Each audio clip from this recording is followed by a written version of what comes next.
de la chaîne la plus prisée d'Afrique centrale. Je le dis parce que c'est un fait. C'est Equinox. Ils nous ont nié ça ici hier, hein, le RDPC.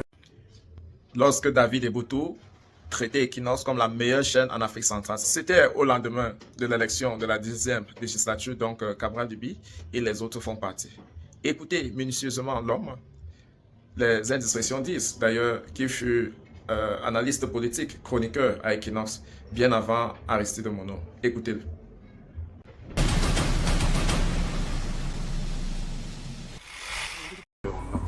Alors, c'est de leur droit aussi. Vous savez, il y a ceux qui arrivent sur des plateaux comme ceci pour défendre des postures, envoyer des signaux pour asseoir ou réconforter le strapontin.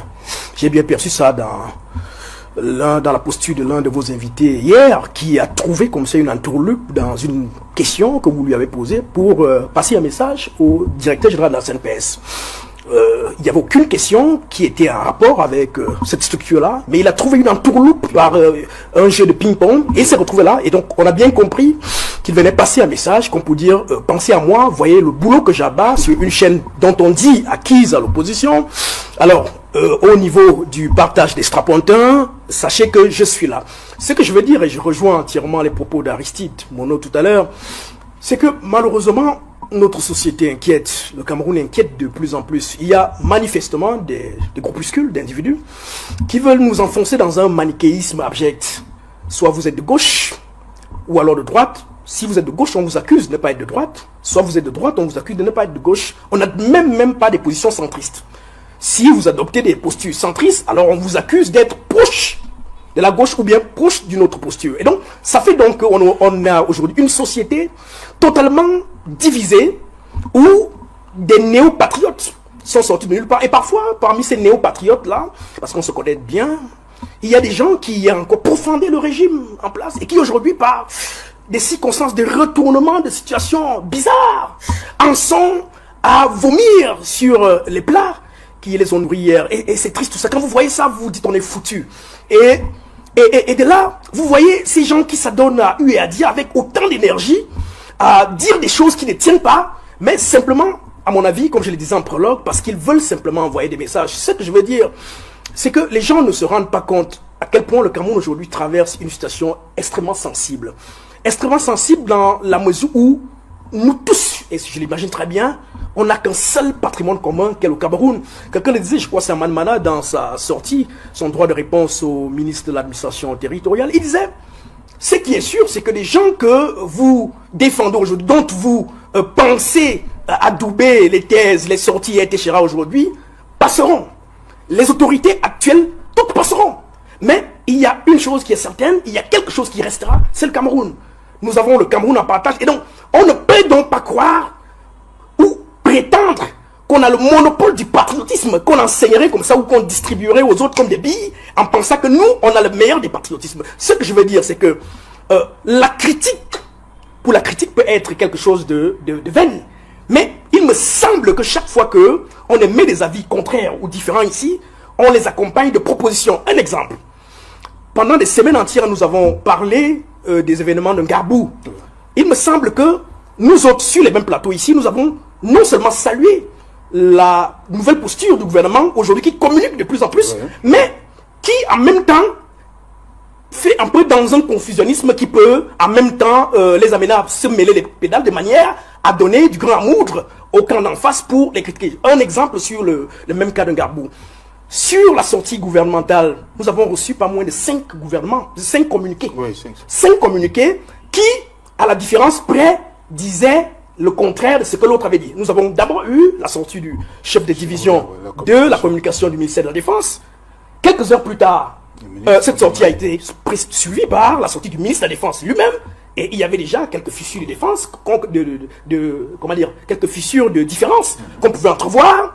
Par la suite, nous avons vu la sortie du secrétariat général du RDPC, signé de main de maître par le secrétaire général du RDPC. La suite, c'était quoi? La présidence de la République, par le secrétaire général de la présidence de la République. Et quand vous avez lu cela... Le ministre de la Communication. Le ministre de la Communication également. Donc, nous avons eu 5 communiqués sur le même sujet. Il y a eu le ministre des Relations extérieures à Genève aussi. Ah, voilà. Ce qui amène au moins à une conclusion, au moins. C'est qu'il n'y a pas une coordination stratégique en matière de communication en ce moment que le gouvernement utilise en communication de crise. Parce que j'ai suivi des arguments, je dirais, argutis encore hier sur ce plateau, où les gens disaient il y a une communication de crise. Il y a une communication. Est-ce que la communication de crise veut dire adouber, épouser systématiquement ce que le gouvernement vous sert, sans que vous fassiez preuve d'un peu de critique? Je viens de prendre un cas simple. Ceux qui vont scruter ces différents communiqués-là verront qu'il y a des éléments dissonants qui apparaissent et qui donnent du grand amour aux analystes politiques que nous sommes pour pouvoir dire il y a des incohérences à tel niveau, il y a ce qui ne va pas à tel niveau et pouvoir les présenter à l'opinion pour que l'opinion elle-même s'en fasse son avis. Il ne me semble pas qu'en étant dans des chimères qui veulent qu'on accuse l'autre parce qu'il ne pense pas comme vous, qu'on soit anti-républicain. Et je sors en disant que il faudrait que ces néo-patriotes fassent très attention. Ce pays nous appartient à nous tous. Et il faut qu'ils comprennent très bien que la crise actuelle qui frappe en plein cœur le Cameroun n'est pas de la faute des Camerounais qui nous écoutent là, qui sont là dans les rues. Elle est de la faute de ceux qui avaient en charge de la gérer au départ et qui ont versé dans le déni et les dénégations. C'est eux qui ont dit dès le départ qu'il n'y avait pas de crise, il n'y avait rien, tout allait bien. Et la crise s'est métastasée, elle est allée de mal en pire et on est aujourd'hui à une situation de pourrissement. Faudrait donc pas se dédire et croire que ce sont les autres qui ont la poutre aux yeux et que nous, on n'a rien fait. Que vraiment ce jeu malsain là s'arrête, où on distribue des bons points de patriotisme de qui ne l'est pas, de qui l'est, parce que nous voulons tous que ce pays se remette debout et il me semble que les avis contraires qui peuvent jaillir d'un tel plateau que l'opinion publique salue est la bienvenue dans la mesure où effectivement nous pensons tous au bien-être et au devenir de ce pays qui est le nôtre à nous tous. Alors, je crois qu'il y a deux questions, deux questionnements qui reviennent dans votre question fondamentale. C'est celle de savoir, la première, la représentativité aujourd'hui de ce Parlement-là, ces parlementaires notamment, qui le représentent effectivement, il représente qui? Je n'en sais trop rien. Et la deuxième qui ressort de votre question, c'est de savoir que peut-on attendre de ces parlementaires, ces députés qui viennent d'être élus au niveau de l'Assemblée nationale, de la Chambre basse du Cameroun. Et même si vous essayez de trouver une brèche avec l'élection partielle qui va avoir lieu dans quelques régions, dans le 22 prochain, il me semble que malgré les conjectures qu'on peut faire en termes de lecture, rien ne va bouger, même si on prenait tous les 13 députés, qu'on les donnait ou je ne sais pas trop aux partis de l'opposition, aux 7 partis de l'opposition qui ont eu quelques députés, il me semble qu'aucun aura toujours un coupable, sauf si dans les arrangements. Non, le SDF, oui, le sauf SDF a déjà 5. Je suis en train de dire, sauf si, sur un plan strictement empirique, on se retrouve dans des petits arrangements que l'on sait. On n'est pas tchadien, on est au Cameroun, donc on sait comment ça se passe. Le parti d'en face peut bien décider de dire au SDF, écoutez, voilà, pour nous apporter un contre-pouvoir, entre guillemets.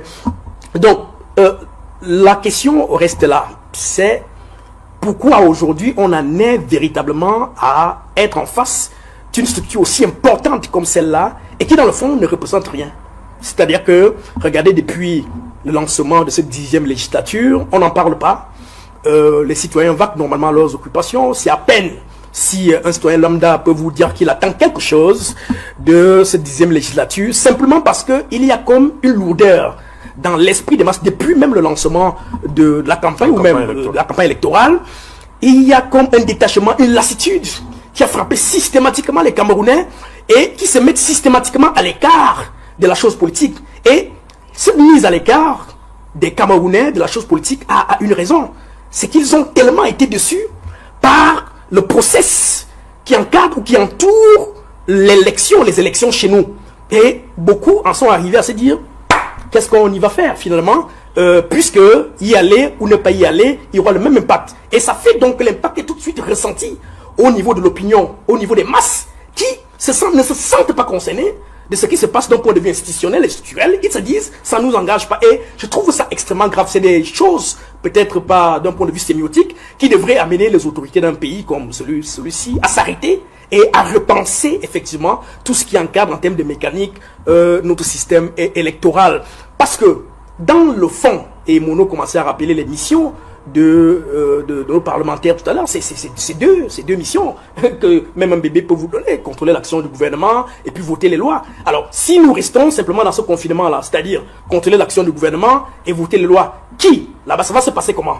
Vous l'avez rappelé tout à l'heure, le RDPC, à lui seul, est à combien de députés? 139. 139 députés. En attendant le 22. Ce qui veut dire que le RDPC étant parti pris directement dans l'action gouvernementale, il n'y a aucune action gouvernementale qui est possible. À côté, vous dites voter les lois. Depuis 92, on vous a rappelé tout à l'heure, il n'y a eu personne qui a levé le doigt pour faire une proposition de loi. Dans les autres pays, dans le RDPC, mais personne ne lève ça le fonctionne doigt. comme ça. C'est pas moi qui ai créé l'expression chambre d'encaissement. C'est ce qu'on dit. Chambre d'enregistrement. C'est-à-dire que les propositions de loi partent parfois de la présidence de la République, atterrissent là, on encaisse, il y a ceux qui dorment et se réveillent pour applaudir. Ça fonctionne comme ça. On est habitué, c'est pour cela qu'on s'en lasse. Et une actualité forte comme celle-ci qui devrait nous interpeller, ne nous dit rien.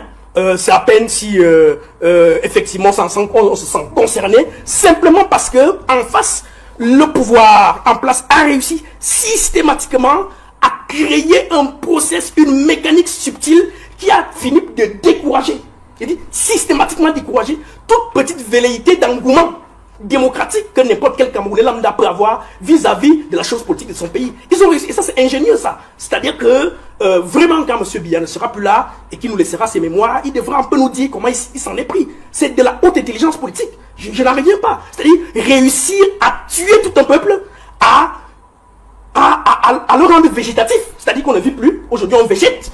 On regarde ces choses comme ça. Personne ne fait rien. Personne ne se bouge. Et en face, pendant qu'on croit que notre inertie peut les amener à se bouger, non, ça l'est complet. Ils sont tranquilles. La preuve. Regardez une formation politique comme le MRC. Donc moi, je continue à critiquer le fait qu'il n'ait pas pris part au processus électoral parce que j'ai pensé jusqu'à la dernière minute qu'ils auraient pu faire quelque chose à travers la popularité que tout le monde peut voir sur le terrain. J'ai dit, avec cette actualité-là, on a bien vu qu'au lieu que le parti au pouvoir se dise, certainement ils ne l'ont pas fait parce qu'il y a eu un certain nombre de défaillances structurelles et institutionnelles, ils ont applaudi et aujourd'hui, ils en sont occupés de façon obèse, tout le Parlement, et en sont fiers. Simplement parce que une institution comme le Parlement, comme l'Assemblée nationale dans un pays comme le Cameroun, n'est pas perçue du point de vue du résultat, n'est pas perçue comme un contre-pouvoir. Dans la conception, le Parlement, l'Assemblée nationale, est perçu par ceux qui l'ont créé, ceux qui l'ont mis en place, comme un strapontin qui récompense à travers des prébendes, des amis. Et donc, regardez par exemple, aujourd'hui on aurait pu avoir, à cette session de plein droit, on aurait pu avoir de plein droit, on aurait pu avoir la désignation d'un bureau complet. C'est-à-dire, savoir qui est le président de cette institution-là, il est malade à Paris, on n'en parle pas, on a trouvé des subterfuges, c'est-à-dire que la doyenne d'âge est arrivée là, elle a lu un discours, on va passer au vote des autres membres, les vice-présidents, les questeurs et les membres, les différents bureaux de commission, mais on ne touche pas le président simplement parce que tout est fait de façon verticale. Il faut attendre que le président donne un ordre, dise qui sera là-bas, qui lui va assurer avec la même ferme, son macarot sur la table, pour dire voici comment ça fonctionne. C'est comme ça. Donc, finalement, rien n'aime personne, on est habitué et on regarde cela, on se dit ok, peut-être seule la nature nous délivrera.